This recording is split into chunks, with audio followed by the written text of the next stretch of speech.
Widyati kelompok 2, mata kuliah pengantar ilmu budaya kelas B. Saya Andro Saktiawan Abimanyu dengan NIM 070. Saya Aulia Listama Hadani dengan NIM 046. Saya Zahra Salsabila dengan NIM terakhir 054. Saya Putri Rizky Widiani dengan NIM terakhir 045. Saya Christian Hamsal Jeratan dengan NIM terakhir 033.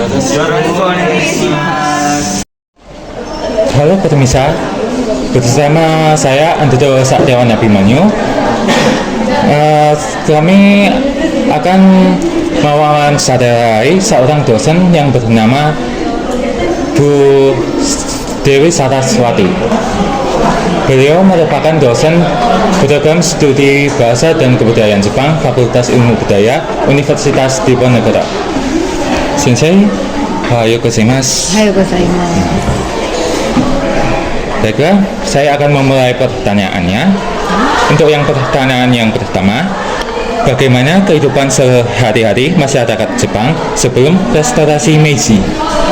Oke, sebelum restorasi Meiji ya, kita tahu dulu mungkin restorasi Meiji itu apa sih? Restorasi Meiji itu adalah zaman yang dikenal dengan periode modernisasi Jepang.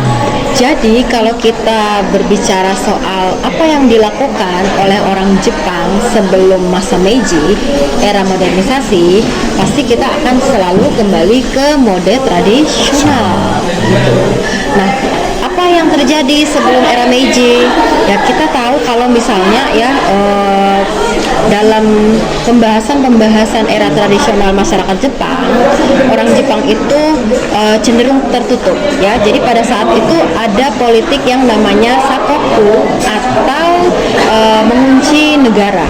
Nah, di dalamnya orang Jepang itu berkegiatannya sangat-sangat sederhana gitu ya, di bawah kepemimpinan keshogunan atau militer.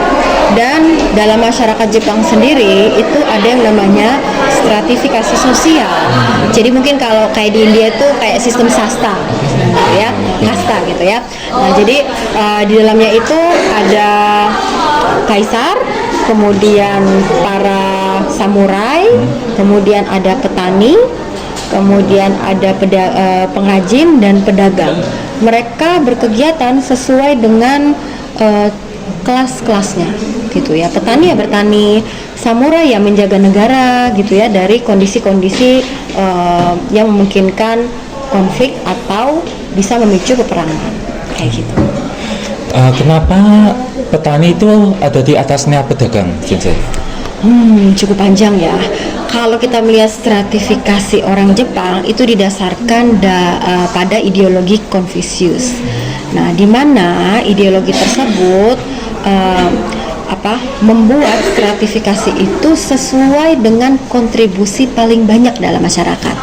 Nah, pada saat itu kan belum masa industri ya. Jadi orang Jepang itu sangat bergantung pada pertanian. Makanya petani itu ada di atasnya pedagang. Soalnya kalau pedagang itu kan dia nggak memproduksi sesuatu, tapi mendistribusikan dan menjual sesuatu. Jadi kontribusi yang lebih banyak adalah pada kelas petani. Oke.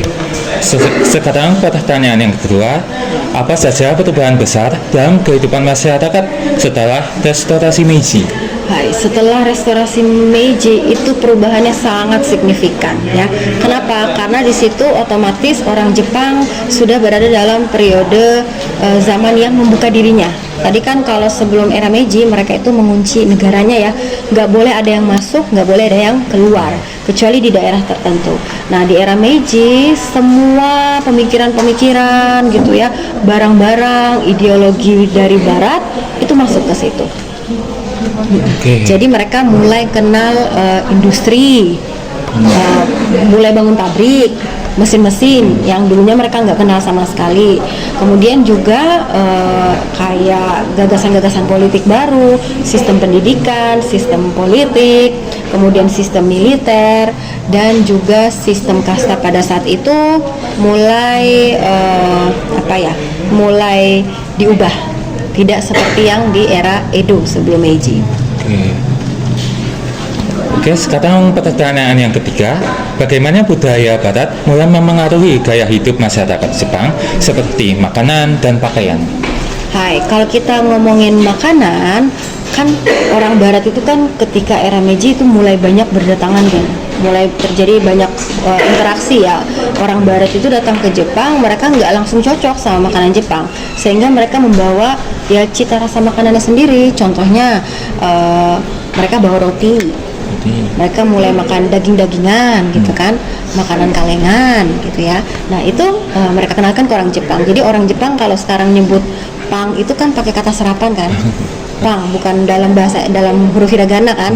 Itu menunjukkan ya bukan dari Jepang, tapi mereka kenalnya pada saat orang Barat itu berinteraksi dengan mereka.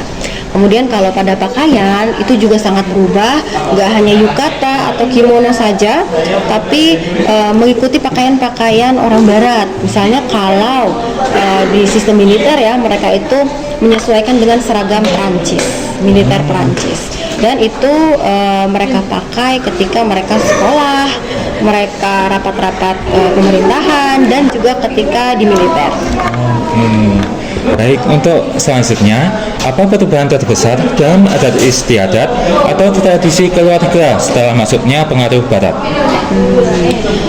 Ya, kalau kita ngomongin perubahan terbesar pada keluarga itu sebenarnya luas sekali ya. Hanya saja mungkin kita coba kaitkan dengan industri. Kan kalau di sebelum Meiji di era Edo itu mereka kita ngomongin di kelas bawahnya mungkin ya, kalau kelas militer mungkin agak susah, agak sulit. Nah, kalau kita ngomongin keluarga di Jepang era tradisional, mereka itu lebih pada memiliki usaha sendiri-sendiri, home industri. Misalnya keluarga petani ya, jadi mulai dari kakek, bapak, anak itu bekerjanya di sawah. Ibu juga nggak keluar dari rumah. Tapi ketika masuk masa industri kan ada pabrik ya. Pabrik itu adanya bukan di desa tapi di kota. Nah sehingga mulai muncul konsep hidup yang layak itu ya hidup di kota.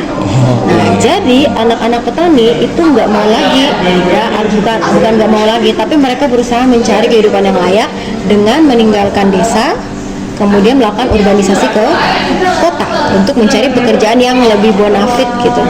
Nah dari situ struktur keluarga juga sudah berubah. Yang tadinya dalam satu rumah itu ada kakek nenek, ayah ibu dan anak atau sampai ke cucu. Nah keluarganya kan mulai berpencar-pencar gitu ya. Nah, disitulah muncul keluarga inti, ayah ibu sama anak-anak. Oke. Untuk selanjutnya, bagaimana masyarakat Jepang memandang identitas dan jati diri mereka setelah terbebani pengaruh asing? Jelas mungkin kalau yang pertama itu mereka bingung ya, karena hampir 2,5 abad mereka mengunci diri. Mereka hanya melihat ya sesama mereka saja, budaya yang itu saja, kabuki, no, haiku, dan ukiyo-e misalnya gitu ya. Ketika mereka mulai kenal Barat, ada nih orang asing yang perawakannya mulai dari bentuk tubuh beda, cara dan kebiasaan beda, baju dan makanan yang digunakan, yang dikonsumsi juga pasti berbeda. Mereka bingung apakah mereka harus ngikut semuanya atau tidak. Awal-awalnya mungkin karena arusnya itu begitu besar ya, mereka mengikuti karena pemerintahnya juga pengen mereka itu nggak tertinggal itu maksudnya mereka harus ikut Barat, sehingga semua budaya Barat itu mereka pelajari, mereka terapkan.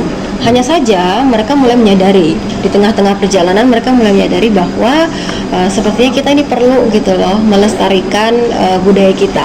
Jadi kita perlu menyeleksi. Jadi adanya muncul kemudian modernisasi selektif. Mereka tetap berusaha menjadi modern, tapi mereka memfilter gitu apa yang tidak cocok sama apa yang cocok untuk mereka contoh. Oke.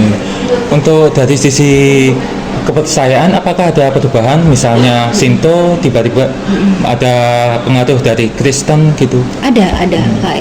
Kalau kita telusuri jauh kan itu di awal menjelang di era Edo itu kan kepercayaan Buddha yang sangat mendominasi ya. Nah kemudian di era Meiji itu sempat ada peperangan, kemudian aliran Buddha itu kemudian dimarginalisasikan, dipinggirkan, kemudian naiklah Shinto gitu ya untuk melegitimasi kekuasaan kaisar. Sebelumnya kan militer yang berkuasa, kemudian dikembalikan ke kaisaran gitu ya.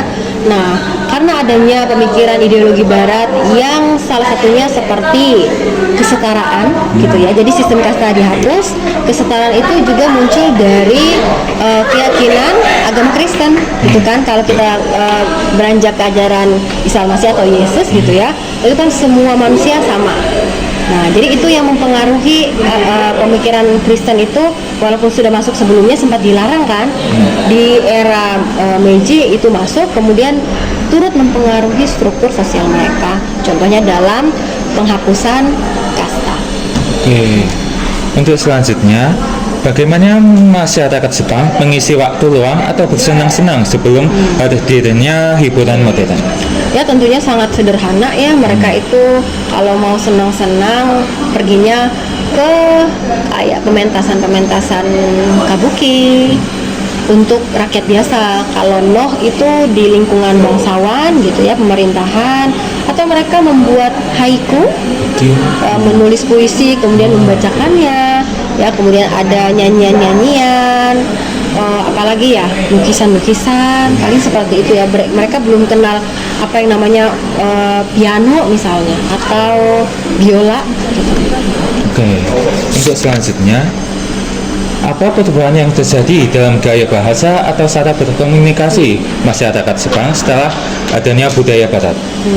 Kalau dalam bahasa itu jelas sangat banyak muncul kata-kata serapan. Salah satu contohnya tadi pang itu ya. Pang itu artinya roti ya.